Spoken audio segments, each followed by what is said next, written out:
தமிழ்நாட்டில் காங்கிரஸ் சப்போர்ட் இல்லாம யாரும் ஆட்சி அமைக்க முடியாது. இதை நான் டேட்டா மூலமாக இதை எப்படி நம்புறது? இதை நம்ப முடியல. இது நீங்க நம்ப முடியாம இருக்கலாம்.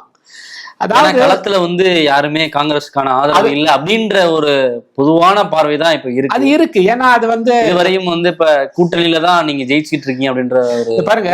ஆங்கிலத்துல ஒரு இது இருக்கும், ஆப்ஷன் வேல்யூ அப்படின்னுவாங்க.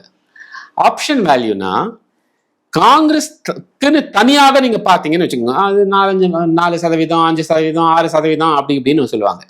அது மறைஞ்சிருக்கு. அதை எடுத்து பாருங்க, அப்பதான் தெரியும் காங்கிரஸோட பலம்.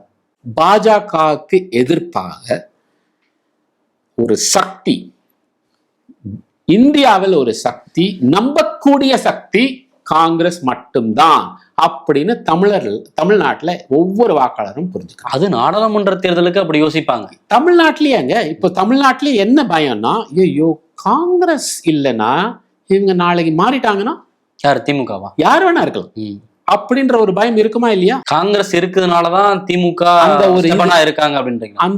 அந்த ஒரு தைரியம் மக்களுக்கு நாங்க தான் உருவாக்கணும்.